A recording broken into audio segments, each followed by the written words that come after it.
संक्षिप्त शिव पुराण विंध्येश्वर संहिता भाग 3। शिवलिंग की स्थापना, उसके लक्षण और पूजन की विधि का वर्णन तथा शिव पद की प्राप्ति कराने वाले सत्कर्मों का विवेचन। ऋषियों ने पूछा, सूत जी, शिवलिंग की स्थापना कैसे करनी चाहिए, उसका लक्षण क्या है तथा उसकी पूजा कैसे करनी चाहिए, किस देश काल में करनी चाहिए और किस द्रव्य के द्वारा उसका निर्माण होना चाहिए।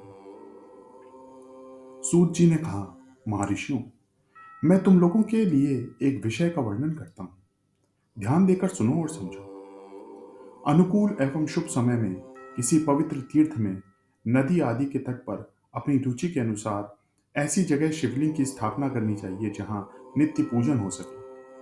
पार्थिव द्रव्य से, जलमय द्रव्य से अथवा तेजस पदार्थ से अपनी रुचि के अनुसार कल्पोक्त लक्षणों से युक्त शिवलिंग का निर्माण करके उसकी पूजा करने से उपासक को एक पूजा का पूरा पूरा फल प्राप्त होता है।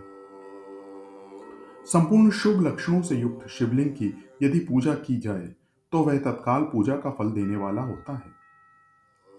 यदि चल प्रतिष्ठा करनी हो तो इसके लिए छोटा सा शिवलिंग अथवा विग्रह श्रेष्ठ माना गया है, और यदि अचल प्रतिष्ठा करनी हो तो स्थूल शिवलिंग अथवा विग्रह अच्छा माना गया है। उत्तम लक्षणों से युक्त शिवलिंग की पीठ सहित स्थापना करनी चाहिए। शिवलिंग का पीठ मंडलाकार, चौकोर, त्रिकोण अथवा खाट के पाए की भांति ऊपर नीचे मोटा और बीच में पतला होना चाहिए। ऐसा लिंगपीठ महान फल देने वाला होता है। पहले मिट्टी से, परस्तर से अथवा लोहे आदि से शिवलिंग का निर्माण करना चाहिए। जिस द्रव्य से शिवलिंग का निर्माण हो उसी से उसका पीठ भी बनाना चाहिए। यही स्थावर शिवलिंग की विशेष बात है। चल शिवलिंग में भी लिंग और पीठ का एक ही उत्पादन होना चाहिए, किंतु बाण लिंग में यह नियम नहीं है। लिंग की लंबाई निर्माणकर्ता या स्थापना करने वाले यजमान के 12 अंकुल बराबर होनी चाहिए। ऐसा ही शिवलिंग को उत्तम कहा गया है। इससे कम लंबाई हो तो फल में कमी आ जाती है, अधिक हो तो कोई दोष की बात नहीं। चरलिंग में भी वैसा ही नियम है। उसकी लंबाई कम से कम कर्ता के 1 अंगुल के बराबर होनी चाहिए। इससे छोटा होने पर अल्प फल मिलता है, किंतु उससे अधिक होने पर दोष की बात नहीं है। यजमान को चाहिए कि वह पहले शिल्प शास्त्र के अनुसार एक विमान या देवालय बनवाए जो देवगणों की मूर्तियों से अलंकृत हो। उसका गर्भगृह बहुत ही सुंदर, सुदृढ़ और दर्पण के समान स्वच्छ हो। उसे 9 प्रकार के रत्नों से विभूषित किया गया हो। इससे पूर्व और पश्चिम दिशा 2 मुख्य द्वार हो। जहां शिवलिंग की स्थापना करनी हो उस स्थान के गर्त में नीलम, लाल वैदूर्य, श्याम, मरकत, मोती, मूंगा, गोमेद और हीरा, इन 9 रत्नों को तथा अन्य महत्वपूर्ण द्रव्यों को वैदिक मंत्रों के साथ छोड़ें। सद्योजात आदि 5 वैदिक मंत्रों द्वारा शिवलिंग का 5 स्थानों में क्रमशः पूजन करके अग्नि में भविष्य की अनेक आहुतियां दें और परिवार सहित मेरी पूजा करके गुरु स्वरूप आचार्य को धन से तथा भाई बंधुओं को मनचाही वस्तुओं से संतुष्ट करें। याचक को जड़ और चेतन वैभव प्रदान करें। स्थावर जंगम सभी जीवों को यत्न पूर्वक संतुष्ट करके एक गड्ढे में सुवर्ण तथा 9 प्रकार के रत्न भरकर सद्योजात वैदिक मंत्रों का उच्चारण करके परम कल्याणकारी महादेव जी का ध्यान करें। तत्पश्चात नाद घोष से युक्त महामंत्र ओंकार का उच्चारण करके उक्त गड्ढे में शिवलिंग की स्थापना करके उसे पीठ से संयुक्त करें। इस प्रकार पीठ युक्त लिंग की स्थापना करके उसे नित्य लेप से जोड़कर स्थिर करें। इसी प्रकार वहां परम सुंदर वेर की भी स्थापना करनी चाहिए। सारांश यह है कि भूमि संस्कार आदि की सारी विधि जैसी लिंग प्रतिष्ठा के लिए कही गई है, वैसी ही वेर प्रतिष्ठा के लिए भी समझनी चाहिए। अंतर इतना ही है कि लिंग प्रतिष्ठा के लिए प्रणव मंत्र का उच्चारण का विधान है, परंतु वेर की प्रतिष्ठा पंचाक्षर मंत्र से करनी चाहिए। जहां लिंग की प्रतिष्ठा हुई वहां भी उत्सव के लिए बाहर सवारी निकालने आदि के निमित्त वेर को रखना आवश्यक है। वेर को बाहर से भी लिया जा सकता है। उसे गुरुजनों से ग्रहण करें, बाह्य बेर वही लेने योग्य है जो साधु पुरुषों द्वारा पूजित हो। इस प्रकार लिंग में और बेर में भी की हुई महादेव जी की पूजा शिवपद प्रदान करने वाली होती है। स्थावर और जंगम के भेद से लिंग भी दो प्रकार का कहा गया है। वृक्ष, लता आदि को स्थावर लिंग कहते हैं और कुर्मी कीट आदि को जंगम लिंग। स्थावर लिंग की सींचने आदि के द्वारा सेवा करनी चाहिए और जंगल लिंग को आहार एवं जल आदि देकर तृप्त करना उचित है। उन स्थावर जंगम जीवों को सुख पहुंचाने में अनुरक्त होना भगवान शिव का पूजन है, ऐसा विद्वान पुरुष मानते हैं।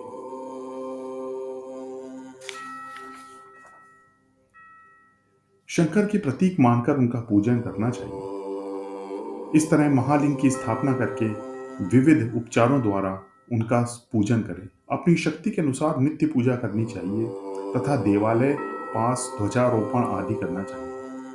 शिवलिंग साक्षात शिव पद का प्रदान करने वाला है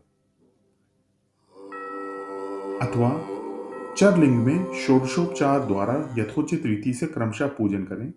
यह पूजन भी शिव पद प्रदान करने वाला है। आवाहन, आसन, अर्घ्य, पाद्य, पाद्यांग, आचमन, अभयंग पूर्वक स्नान, वस्त्र एवं यज्ञोपवीत, गंध, पुष्प, धूप, दीप, नैवेद्य, तांबुल समर्पण, नीराजन, नमस्कार और विसर्जन, ये 16 उपचार हैं। अथवा अर्घ्य से लेकर नैवेद्य तक विधिवत पूजन करें। अभिषेक, नैवेद्य, नमस्कार और तर्पण, ये सब यथाशक्ति नित्य करें। इस तरह किया हुआ शिव का पूजन शिव पद की प्राप्ति कराने वाला होता है। अथवा किसी मनुष्य के द्वारा स्थापित शिवलिंग में, विष्णु द्वारा स्थापित शिवलिंग में, देवताओं द्वारा स्थापित शिवलिंग में, अपने आप प्रकट हुए स्वयंभू लिंग में तथा अपने द्वारा नूतन स्थापित हुए शिवलिंग में भी उपचार समर्पण पूर्वक जैसे तैसे पूजन करने से या पूजा की सामग्री देने से भी मनुष्य ऊपर जो कुछ कहा गया है वह सारा फल प्राप्त कर लेता है। क्रमशः परिक्रमा और नमस्कार करने से भी शिवलिंग शिव पद की प्राप्ति कराने वाला होता है। यदि नियम पूर्वक शिवलिंग का दर्शन मात्र कर लिया जाए तो वह भी कल्याणप्रद होता है। मिट्टी, आटा, गाय के गोबर, फूल, कनेर पुष्प, फल, गुड़, मक्खन, भस्म अथवा अन्न से भी अपनी रुचि के अनुसार शिवलिंग बनाकर तदनुसार उसका पूजन करें। अथवा प्रतिदिन 10,000 प्रणव मंत्र का जप करें अथवा दोनों संध्याओं के समय एक एक सहस्त्र प्रणव का जप किया करें। यह क्रम भी शिवपद की प्राप्ति कराने वाला है, ऐसा जानना चाहिए। जप काल में माकारांत प्रणव का उच्चारण मन की शुद्धि करने वाला होता है। समाधि में मानसिक जप का विधान है तथा अन्य सब समय भी उपांशु जप ही करना चाहिए। नाद और बिंदु से युक्त ओमकार के उच्चारण को विद्वान पुरुष समान प्रणव कहते हैं। यदि प्रतिदिन आदर पूर्वक 10,000 पंचाक्षर मंत्र का जप किया जाए अथवा दोनों संध्याओं के समय एक एक सहस्त्र ही जप किया जाए तो उसे शिव पद की प्राप्ति कराने वाला समझना चाहिए। ब्राह्मणों के लिए आदि में प्रणव से युक्त पंचाक्षर मंत्र अच्छा बताया गया है। कलश से किया हुआ स्नान, मंत्र की दीक्षा, मातृकाओं का न्यास, सत्य से पवित्र अंतःकरण वाला ब्राह्मण तथा ज्ञानी गुरु, इन सबको उत्तम माना गया है। द्विजों के लिए नमः शिवाय के उच्चारण का विधान है। द्विजेतरों के लिए अंत में नमः पद के प्रयोग की विधि है, अर्थात शिवाय नमः इस मंत्र का उच्चारण करें। स्त्रियों के लिए भी कहीं कहीं विधि पूर्वक नमोअंत उच्चारण का ही विधान है, अर्थात वे भी शिवाय नमः का ही जप करें। कोई कोई ऋषि ब्राह्मण की स्त्री के लिए नमः पूर्वक शिवाय के जप की अनुमति देते हैं, अर्थात वे नमः शिवाय का जप करें। पंचाक्षर मंत्र का 5 करोड़ जप करके मनुष्य भगवान सदाशिव के समान हो जाता है। 1, 2, 3 अथवा 4 करोड़ जप करने से क्रमशः ब्रह्मा, विष्णु, रुद्र अथवा महेश्वर पद प्राप्त होता है। मंत्र में जितने अक्षर हैं उनका पृथक पृथक 1,00,000 जप करें अथवा समस्त अक्षरों का एक ही साथ जितने अक्षर हो उतने लाख जप करें। इस तरह के जप को शिव पद की प्राप्ति कराने वाला समझना चाहिए। यदि 1,000 दिनों में प्रतिदिन 1 सहस्त्र जप के क्रम से पंचाक्षर मंत्र का 10,00,000 जप पूरा कर लिया जाए और प्रतिदिन ब्राह्मण भोज कराया जाए तो उस मंत्र से अभिष्ट कार्य की सिद्धि होने लगती है। ब्राह्मण को चाहिए कि वह प्रतिदिन प्रातःकाल 1008 बार गायत्री का जप करे। ऐसा होने पर गायत्री क्रमशः शिव का पद प्रदान करने वाली होती है। वेद मंत्रों और वैदिक सूक्तों का भी नियम पूर्वक जप करना चाहिए। वेदों का पारायण भी शिव पद की प्राप्ति कराने वाला है, ऐसा जानना चाहिए। अन्यान्य जो बहुत से मंत्र हैं, उनका भी जितने अक्षर हों उतने लाख जप करें। इस प्रकार यथाशक्ति जप करता है, वह क्रमशः शिव पद को प्राप्त कर लेता है। अपनी रुचि के अनुसार किसी एक मंत्र को अपनाकर मृत्यु पर्यंत प्रतिदिन उसका जप करना चाहिए, अथवा ओम इस मंत्र का प्रतिदिन 1 सहस्त्र जप करना चाहिए। ऐसा करने पर भगवान शिव की आज्ञा से संपूर्ण मनोरथों की सिद्धि होती है। जो मनुष्य भगवान शिव के लिए फुलवाड़ी या बगीचे आदि लगाता है तथा शिव के सेवा कार्य के लिए मंदिर में झाड़ने बुखारने आदि की व्यवस्था करता है, वह इस पुण्य कर्म को करके शिव पद प्राप्त कर लेता है। भगवान शिव के जो काशी आदि क्षेत्र हैं, उनमें भक्ति पूर्वक नित्य निवास करें। वह जड़ चेतन सभी को भोग और मोक्ष देने वाला होता है, अतः विद्वान पुरुषों को भगवान शिव के क्षेत्र में आमरण निवास करना चाहिए। पुण्य क्षेत्र में स्थित बावड़ी, कुआं और पोखर आदि को शिव गंगा समझना चाहिए। भगवान शिव का ऐसा ही वचन है। वहां स्नान, दान और जप करके मनुष्य भगवान शिव को प्राप्त कर लेता है, अतः मृत्यु पर्यंत शिव के क्षेत्र में आश्रय लेकर रहना चाहिए। जो शिव के क्षेत्र में अपने किसी मृत संबंधी का दाह, दशाह, मासिक श्राद्ध, सपिंडीकरण अथवा वार्षिक श्राद्ध करता है, अथवा कभी भी शिव के क्षेत्र में अपने पितरों को पिंड देता है, वह तत्काल सब पापों से मुक्त हो जाता है और अंत में शिव पद पाता है। अथवा शिव के क्षेत्र में 7, 5, 3 या एक ही रात निवास कर लें। ऐसा करने से भी क्रमशः शिव पद की प्राप्ति होती है। लोक में अपने अपने वर्ण के अनुरूप सदाचार का पालन करने से भी मनुष्य शिव पद को प्राप्त कर लेता है। वर्णानुकूल आचरण से तथा भक्ति भाव से वह अपने सत्कर्म का अतिशय फल पाता है। कामना पूर्वक किए हुए अपने कर्म के अभिष्ट फल को शीघ्र ही पा लेता है। निष्काम भाव से किया हुआ सारा कर्म साक्षात शिव पद की प्राप्ति कराने वाला होता है। दिन के तीन भाग होते हैं, प्रातः, मध्याह्न, सायाह्न। इन तीनों में क्रमशः एक एक प्रकार के कर्म का संपादन किया जाता है। प्रातः काल को शास्त्रवेद नित्य कर्म के अनुष्ठान समय को जानना चाहिए। मध्याह्न काल सकाम कर्मों के लिए उपयोगी है तथा सायंकाल शांति कर्म के लिए उपयुक्त है, ऐसा जानना चाहिए। इसी प्रकार रात्रि में भी समय का विभाजन किया गया है। रात के 4 प्रहर में से जो बीच के 2 प्रहर हैं, उन्हें निशीथ काल कहा गया है। विशेषता इसी काल में की हुई भगवान शिव की पूजा अभिष्ट फल देने वाली होती है। ऐसा जानकर कर्म करने वाला मनुष्य यथोक्त फल का भागी होता है। विशेषतः कलयुग में कर्म से ही फल की सिद्धि होती है। अपने अपने अधिकार के अनुसार ऊपर कहे गए किसी भी कर्म के द्वारा शिव आराधना करने वाला पुरुष यदि सदाचारी है और पाप से डरता है, तो वह उन कर्मों का पूरा पूरा फल अवश्य प्राप्त कर लेता है। ऋषियों ने कहा, सूत जी, पुण्य क्षेत्र कौन से हैं जिनका आश्रय लेकर सभी स्त्री पुरुष शिव पद प्राप्त कर सकते हैं? ऐसा संक्षेप में बताएं। मोक्षदायक पुण्य क्षेत्रों का वर्णन। काल विशेष में विभिन्न नदियों के जल में स्नान के उत्तम फल का निर्देश तथा तीर्थ में पाप से बचे रहने की चेतावनी। सूत जी बोले, विद्वान और एवं बुद्धिमान महर्षियों, मोक्षदायक शिव क्षेत्रों का वर्णन सुनो। तत्पश्चात मैं लोक रक्षा के लिए शिव संबंधी आगमों का वर्णन करूंगा। पर्वत, वन और काननों सहित इस पृथ्वी का विस्तार 50 करोड़ योजन है। भगवान शिव की आज्ञा से पृथ्वी संपूर्ण जगत को धारण करके स्थित है। भगवान शिव ने भूतल पर विभिन्न स्थानों में वहां वहां के निवासियों के को कृपा पूर्वक मोक्ष देने के लिए शिव क्षेत्र का निर्माण किया है। कुछ क्षेत्र ऐसे हैं जिन्हें देवताओं तथा ऋषियों ने अपना वास स्थान बनाकर अनुग्रहित किया है, इसलिए उनमें तीर्थत्व प्रकट हो गया है। तथा अन्य बहुत से तीर्थ क्षेत्र हैं जो लोगों की रक्षा के लिए स्वयं प्रादुर्भाव हुए।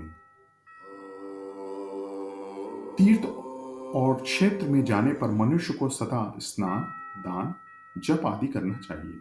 अन्यथा वह रोग, दरिद्रता तथा मूर्खता आदि दोषों का भागी होता है। जो मनुष्य इस भारतवर्ष के भीतर मृत्यु को प्राप्त होता है, वह अपने पुण्य फल से ब्रह्मलोक में वास करके पुण्य क्षय के पश्चात पुनः मनुष्य योनि में ही जन्म लेता है। ब्राह्मणों, पुण्य क्षेत्र में पाप कर्म किया जाए तो वह और भी दृढ़ हो जाता है। अतः पुण्य क्षेत्र में निवास करते समय सूक्ष्म से सूक्ष्म अथवा थोड़ा सा भी पाप ना करें। सिंधु और शतद्रु नदी के तट पर बहुत से पुण्य क्षेत्र हैं। सरस्वती नदी परम पवित्र और 60 मुख वाली कही गई है, अर्थात उसकी 60 धाराएं हैं। विद्वान पुरुष सरस्वती की उन धाराओं के तट पर निवास करें तो क्रमशः ब्रह्म पद को पा लेता है। हिमालय पर्वत से निकली हुई पुण्य सलीला गंगा 100 मुख वाली नदी है। उसके तट पर काशी, प्रयाग आदि अनेक पुण्य क्षेत्र हैं। वहां मकर राशि के सूर्य होने पर गंगा की तटभूमि पहले से भी अधिक प्रशस्त एवं पुण्यदायक हो जाती है। सोनभद्र नदी की 10 धाराएं। वह बृहस्पति के मकर राशि में आने पर अत्यंत पवित्र तथा अभिष्ट फल देने वाली हो जाती है। उस समय वहां स्नान और उपवास करने से विनायक पद की प्राप्ति होती है। पुण्य सलिला महानदी नर्मदा के 24 मुख है। उनमें स्नान तथा उसके तट पर निवास करने से मनुष्य को वैष्णव पद की प्राप्ति होती है। तमसा के 12 तथा रेवा के 10 मुख हैं। परम पुण्यमयी गोदावरी के 21 मुख बताए गए हैं। वहां ब्रह्म हत्या तथा गोवध के पाप का भी नाश करने वाली एवं रुद्रलोक देने वाली है। कृष्णवेणी नदी का जल बड़ा पवित्र है। वह नदी समस्त पापों का नाश करने वाली है। उसके 18 मुख बताए गए हैं तथा वह विष्णु लोक प्रदान करने वाली है। तुंगभद्रा के 10 मुख हैं। वह ब्रह्मलोक देने वाली है। पुण्य सलिला सुवर्णमुखी के 9 मुख कहे गए हैं। ब्रह्मलोक से लौटे हुए जीव इसी के तट पर जन्म लेते हैं। सरस्वती नदी, पंपा सरोवर, कन्याकुमारी, अंतरी तथा शुभकारक श्वेत नदी ये सभी पुण्य क्षेत्र हैं।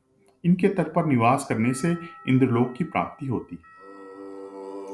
सया पर्वत से निकली हुई महानदी कावेरी परम पुण्यमयी है। उसके 27 मुख बताए गए हैं। वह संपूर्ण अभिष्ट वस्तुओं को देने वाली है। उसके तट स्वर्गलोक की प्राप्ति कराने वाले तथा ब्रह्मा और विष्णु का पद देने वाले हैं। कावेरी के जोश तट शैव क्षेत्र के अंतर्गत आते हैं। वे अभिष्ट फल देने के साथ ही शिवलोक प्रदान करने वाले हैं। नैमिषारण्य तथा बद्रिका आश्रम में सूर्य और बृहस्पति के मेष राशि में आने पर यदि स्नान करें तो उस समय वहां किए हुए स्नान, पूजन आदि को ब्रह्मलोक की प्राप्ति कराने वाला जानना चाहिए। सिंह और कर्क राशि में सूर्य की संक्रांति होने पर सिंधु नदी में किए हुए स्नान तथा केदार तीर्थ के जल का पान एवं स्नान ज्ञानदायक माना गया है।